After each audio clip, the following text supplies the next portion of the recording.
saying nothing is off the table. Just 24 hours after the White House said we are officially putting Iran on notice. What does this mean? Are new sanctions coming? And tonight, Iran's response. Also, the phone call with an American ally that ended abruptly. What happened between President Trump and the Australian Prime Minister? Friends or foes? The campus protest erupting into violence, outrage after a controversial speaker was invited, raced out by security.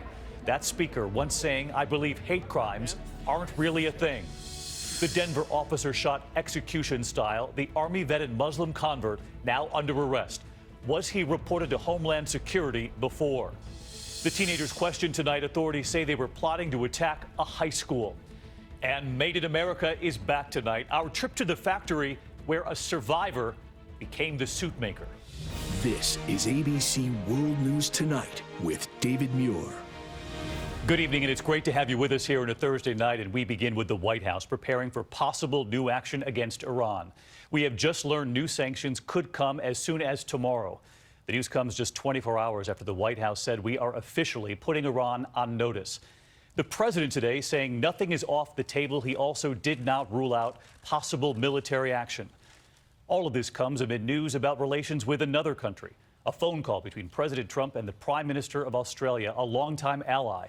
The phone call reportedly ending swiftly. But we begin with those breaking developments on Iran tonight, and ABC's chief White House correspondent, Jonathan Karl. Tonight, President Donald Trump is turning up the heat on Iran and preparing to impose new sanctions after Iran tested a ballistic missile. President Trump, military action off the table in Iran? Nothing's, honestly, nothing is off the table. This comes just one day after National Security Advisor Michael Flynn issued this warning to the Iranians. As of today, we are officially putting Iran on notice. Thank you. And as the U.S. confronts that foe, the president is defending an angry phone call he had with one of America's closest friends, Australia. When you hear about the tough phone calls I'm having, don't worry about it. The president was talking about a tense phone call Saturday with Australia's Prime Minister Malcolm Turnbull. On the call, Trump slammed an agreement Australia made with President Obama to settle about 1,200 refugees in the United States. The refugees fled Afghanistan, Iran, Iraq, and other countries and are currently in detention centers on islands north of Australia. The Washington Post reported Trump told the Prime Minister it was the worst deal ever and accused Australia of trying to send America the next Boston bombers, telling the Prime Minister that of the 4 calls he had that day with foreign leaders, this was the worst call by far. And then he cut the call short. Today, Prime Minister Turnbull sounded diplomatic in an interview with Sydney radio station 2GB. The report that the president hung up is not correct. The call ended courteously. And as far as the nature of the discussion, it was very frank and forthright. But this morning, Trump was still at it, tweeting that the refugee deal with Australia was dumb. We're taken advantage of by every nation in the world virtually. It's not going to happen anymore. It's not going to happen anymore. Some Americans were mortified. Well, I called the Australian ambassador to reinforce to him our commitment to Australia and our relationship. Even Bruce Springsteen played diplomat. Performing in Melbourne, he apologized. All right, we stand before you, embarrassed Americans, tonight. Even mocking the reported abrupt end of the presidential phone call. Don't hang up, oh no, really don't, baby, don't hang up. At today's White House briefing, we tried to ask about it. Sean, why is the president picking a fight with Australia? Sean, why is the president picking a fight with Australia of all countries? But the president is defiant. The world is in trouble, but we're going to straighten it out, okay? That's what I do. I fix things. We're going to straighten it out. And John Karl with us live from the White House tonight. And John, I want to get back to Iran because you reported these new sanctions could come as early as tomorrow. In the meantime, there was already reaction from Iran after they were, quote, put on notice yesterday. An advisor to Iran's supreme leader, David, said, quote, Iran does not need permission from any country to defend itself. And as for that tense phone call with the Australian Prime Minister, we've just learned that the Australian ambassador to the United States was here at the White House today and met with Reince Priebus, the chief of staff, and Steve Bannon, the chief strategist, and that the two men conveyed the president's, quote, deep admiration for the Australian people. All right, Jonathan Carl leading us off from the White House. John, thank you. President Trump attending his first national prayer breakfast today. And he came with the promise to, in his words, destroy a law that bars most churches from endorsing political candidates. Many in that room, evangelical supporters who helped propel Mr. Trump to the White House. And while in that room, the president also brought up something else: ratings for The Celebrity Apprentice, the show he used to host. ABC senior White House correspondent Cecilia Vega tonight. The president today closing his eyes, bowing his head in prayer. May he never forsake us. And in this room packed with religious leaders declaring himself one of the faithful. We are all united by our faith. Many in the room, the evangelicals who helped propel him to the White House, and the president today giving them a gift so many had wanted, a promise to, quote, destroy a law that bars tax-exempt churches from endorsing political candidates. Freedom of religion is a sacred right, but it is also a right under threat all around us. The religious right applauding his recent Supreme Court pick. Neil Gorsuch, the conservative judge who talked about his faith at his nomination, though his views on abortion are still unknown. But on the issue of gay rights, Donald Trump has disappointed some conservatives with his campaign statements. So you tell me, who's better for the gay community and who's better for women than Donald Trump? Believe me. And after the election, he said he will not fight the Supreme Court decision legalizing same-sex marriage. You have, these cases have gone to the Supreme Court. They've been settled. And I'm fine with that. Just this week, the White House said the president would continue to enforce some workplace protections for gays and lesbians implemented by President Obama. But ABC News has learned there is a proposed draft executive order on religious freedom circulating inside the Trump administration.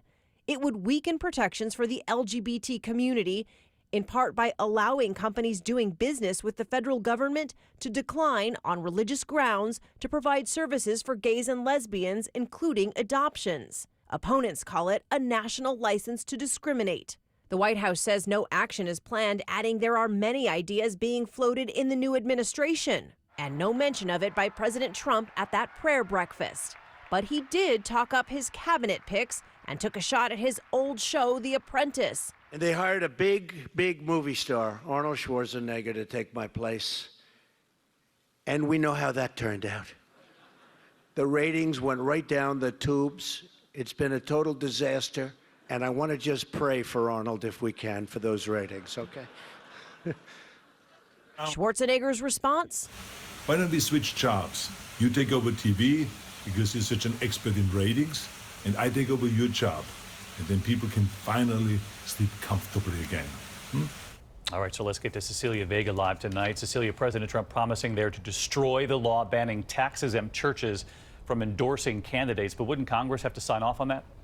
Yes, they would, David. And so far, the president has one major ally, Speaker Paul Ryan, but repealing part of the tax code in Congress, David, no easy feat. Cecilia Vega with us again tonight. Thank you. And we turn next year to the U.S. military, now launching an investigation into the civilian casualties in that deadly terror raid in Yemen.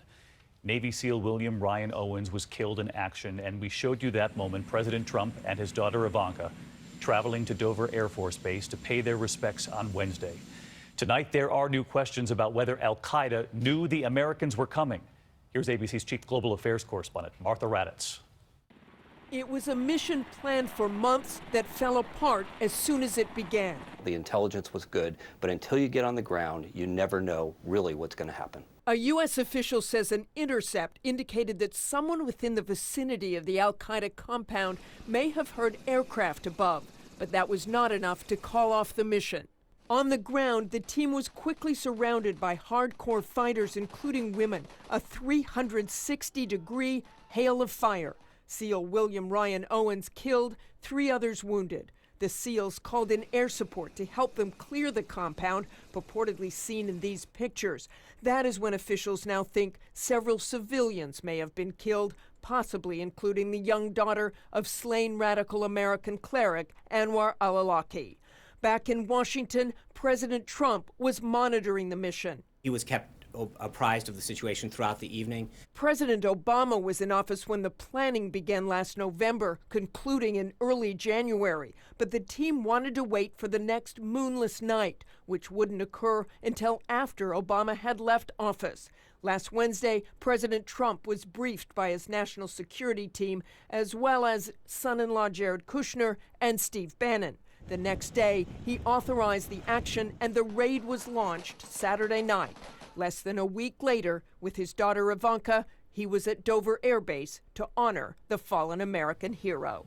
And Martha Raddatz with us tonight. Martha, the White House today defending the mission as, quote, a very well thought out and executed effort, insisting that they were able to successfully gather critical intelligence.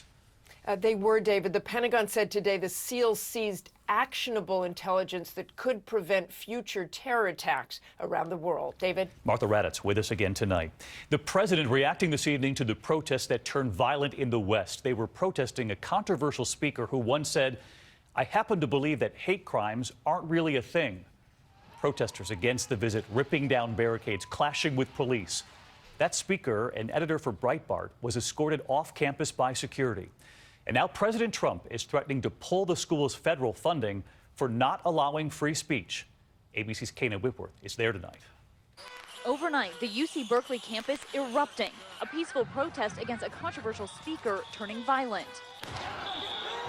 The school blaming more than 100 masked agitators for invading the campus, hurling rocks and fireworks, smashing windows and blocking cars. Police using pepper spray and rubber bullets. Students urged to shelter in place for hours.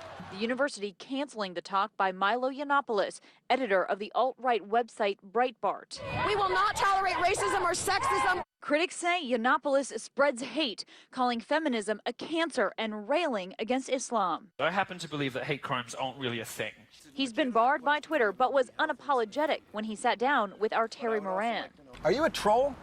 Of course. What is trolling? How do you look at it? I like to think of myself as a virtuous troll. You know, I'm doing God's work. Yiannopoulos, an avid Trump supporter, says he was evacuated from campus. Some of those defending his right to speak attacked. The First Amendment is for everyone, protects all speech, even Milo. The president now threatening to cut funding if UC Berkeley does not allow free speech and practices violence on innocent people with a different point of view. No federal funds? David, tonight the university condemning the violence, while Congresswoman Barbara Lee, who represents the district, says the president cannot bully our university into silence. David? Kana Whitworth with us. Thank you. New developments tonight in the deadly shooting of a transit security officer in Colorado. The suspect, an Army vet and Muslim convert, is now under arrest. ABC's Clayton Sandell on the warning sent to federal authorities. Police say it had the makings of an execution. We have an officer down.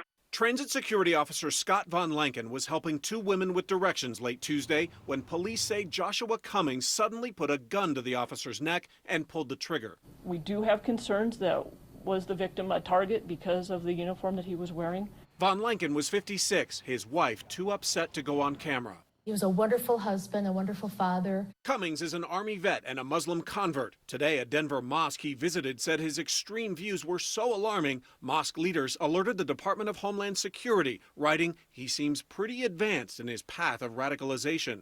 Mr. Cummings is obviously a very disturbed individual. The mosque believes authorities took the threat seriously. DHS telling us today it was immediately referred to the appropriate law enforcement agencies for review. And David, you can see the memorial here where it happened. Cummings is now facing first-degree murder charges. He'll be in court tomorrow. David? Clayton, thank you. There is still much more ahead on World News Tonight this Thursday. Authorities say the high school shooting plot foiled the mother who helped tip them off about two teenagers. Also tonight, inside the deadly hostage siege, an American prison on lockdown. Inmates armed and barricaded, the negotiations, and how authorities finally moved in. New clashes tonight over the Dakota Access Pipeline. More than 70 protesters arrested on private land after refusing to move. And then that passenger plane detour bound for Los Angeles diverted to a remote Canadian island. We have new reporting tonight about what those passengers went through during those 14 hours in that frigid village. Over the years, we've seen a lot of change. We actually use change. Luckily, there are some things we can still afford. Like Consumer Cellular. Our average customers get everything they need for about $25 a month, and plans start at only $10 a month with no contracts. Consumer Cellular has a great choice of phones. Well, sure do. And we're proud to have received the J.D. Power Award for highest customer service. Switch to Consumer Cellular. With our 30-day risk-free guarantee, it's easy. Call, go online, or visit a Target store today. I always thought that cigarette smoking just messed up your lungs. I never thought that at only 45 would give me a heart attack. My tip is, do your heart a favor and quit now. You can quit. For free help, call 1-800-QUIT-NOW. You can't predict the market, but through good times and bad, at T. Rowe Price, we've helped our investors stay confident for over 75 years. Call us or your advisor. T. Rowe Price. Invest with confidence. Your body was made for better things than rheumatoid arthritis. Before you and your rheumatologist move to another treatment, ask if Xeljanz is right for you. Xeljanz is a small pill for adults with moderate to severe RA, for whom methotrexate did not